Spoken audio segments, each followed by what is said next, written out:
Hey friends, how are you today? There are moments when we feel not in our best and we feel condemned by our actions, but by what other people are telling us with words, with their actions, even their mimics. They are sometimes disapproving what we do.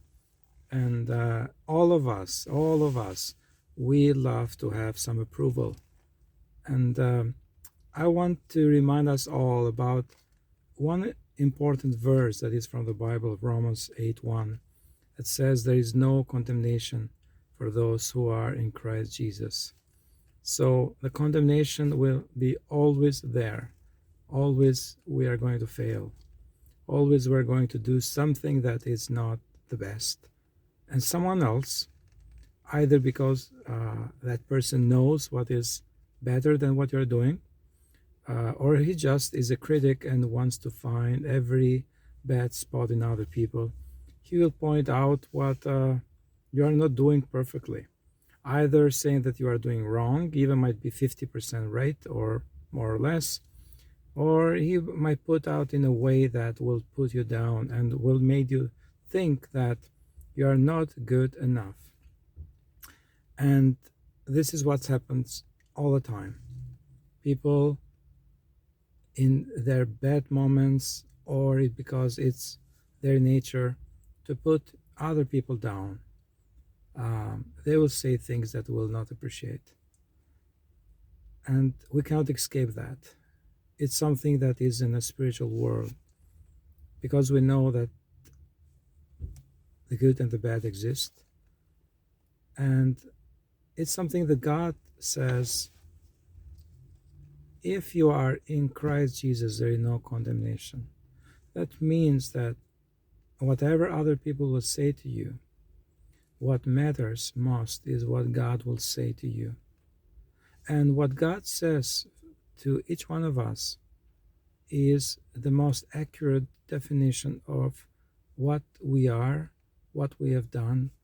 And so if we are struggling to have the right appraisal, appreciation, and we're looking around and get it from other people, and we are in despair sometimes because we cannot find some positive feedback from people around us.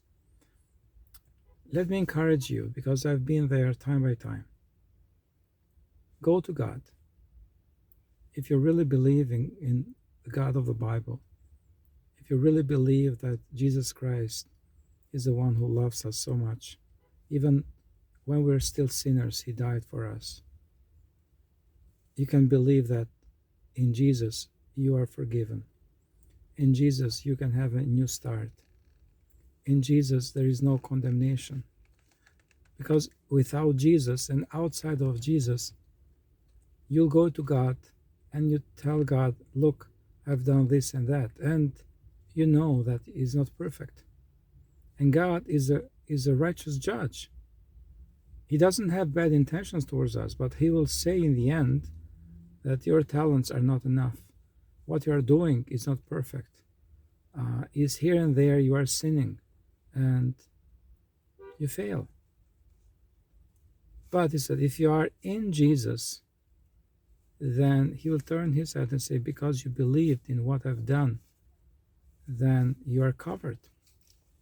You don't need to see your life under condemnation, but through hope. That doesn't mean, friend, that just because we believe in Jesus, automatically we can do whatever we want and that will be fine. I'm not saying that. I'm saying that the condemnation that we feel in our heart because we get this bad appraisal from people, and even thinking that we are not approved by God, we can change that by changing the direction where we look for appraisal. It's not easy, but maybe today is a new start. You start today looking towards God as His final appraisal of your life. And may the Lord bless you as you think about these thoughts of mine. Let me know if you want to talk about something else. I'm sharing here whatever I feel in my heart to share with you guys. God bless. Until next time.